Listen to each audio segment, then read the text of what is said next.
o país com o maior número de autoridades com foro especial por prerrogativa de função. No Brasil hoje, perto de 45 mil pessoas. Só magistrados e membros do Ministério Público são quase 35 mil.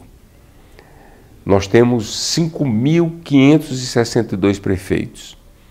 Temos mais de 1.000 deputados estaduais. Temos 513 deputados federais. E assim vai. Os números são de hoje, mas esse benefício vem de séculos. A Constituição de 1891 instituiu o foro privilegiado. Ele foi mantido por todas as seguintes, inclusive a de 88, em vigor hoje no país. Esse instituto, ele nasceu como uma necessidade de defesa desses agentes em um determinado momento, mas verificou-se ao longo do tempo uma dificuldade enorme de que os tribunais conseguissem dar conta de um assoberbamento de ações penais, de investigações e inquéritos. Então isso levou à prescrição, a uma série de dificuldades que demonstraram que o Instituto perdeu a sua razão de ser. Ações penais contra autoridades públicas são julgadas por tribunais superiores, diferentemente de um cidadão comum. E a divisão é a seguinte: em caso de crime de responsabilidade, cabe ao Senado julgar. O presidente da República, o vice, ministros do STF, procurador-geral da República e o advogado-geral da União. Em caso de crimes comuns, a responsabilidade do Supremo Tribunal Federal é julgar o presidente da República, o vice, membros do Conselho Nacional, ministros do STF e o procurador-geral da República.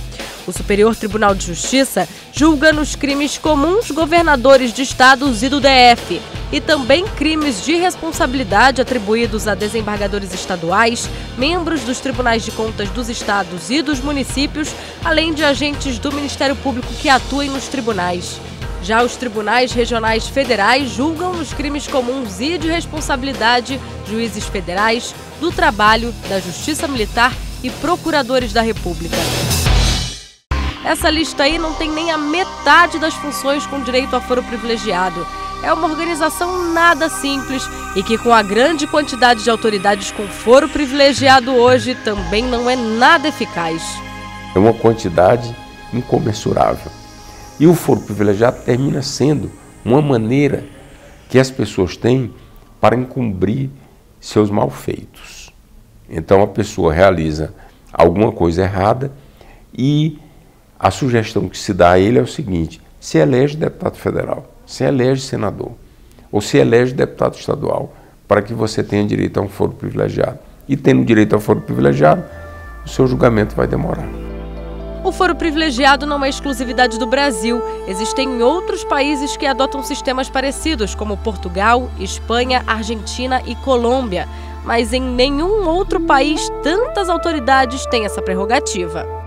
Nós temos países desenvolvidos, como é o caso dos Estados Unidos, que não há foro privilegiado para os deputados e senadores. Não há foro privilegiado sequer para o presidente da República nos crimes comuns.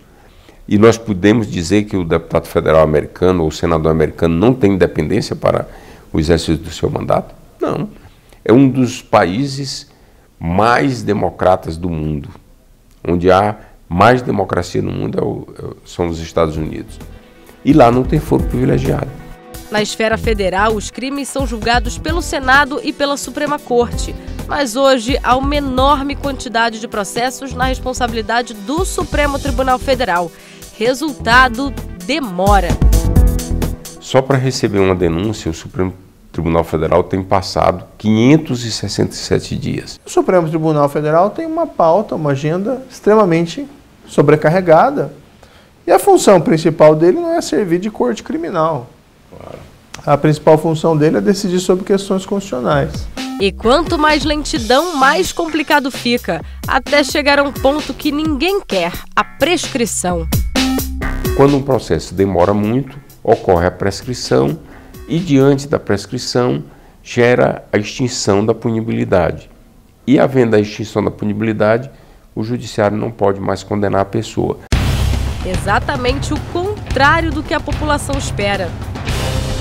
Um levantamento do CNJ voltado apenas para casos de corrupção e de lavagem de dinheiro mostra que de quase 26 mil processos desses tipos, cerca de 3 mil prescreveram em menos de 2 anos.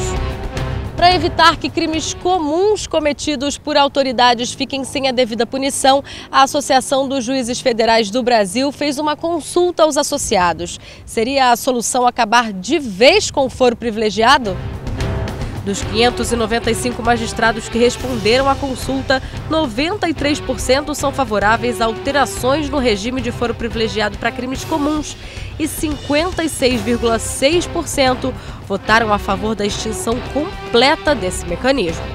Então, há muito tempo a AJUF já defende o fim do foro privilegiado, mas a diretoria entendeu que era importante consultar os associados até para ver o ânimo atual dos juízes federais em relação ao tema.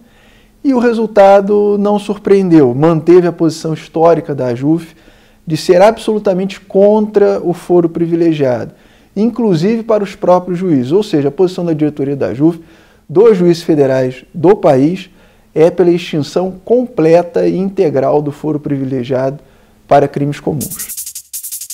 A decisão da maioria é acabar com o foro privilegiado para todas as autoridades, inclusive para os próprios juízes federais. Se é para acabar com o foro privilegiado, tem que ser para todos, inclusive para nós juízes federais. Nós não necessitamos do foro privilegiado, nós não precisamos disso, nós temos um comportamento de retidão dentro das nossas atividades e, independentemente se vai ser julgado por um tribunal ou por um juiz de primeira instância, para nós isso é relevante. Nós queremos que a Constituição seja cumprida, as leis penais sejam aplicadas a todos e se algum juiz errar, tem que ser julgado como um cidadão é julgado. Desta maneira, com a extinção total do foro privilegiado, nem mesmo o presidente da República teria essa prerrogativa. Nem todos são iguais perante a lei, né? Porque a lei ela favorece mais uns do que outros. E o foro privilegiado é um caso como esse. Todas as autoridades que cometerem crimes comuns seriam julgadas em tribunais de primeira instância, assim como todo cidadão, sem privilégio algum.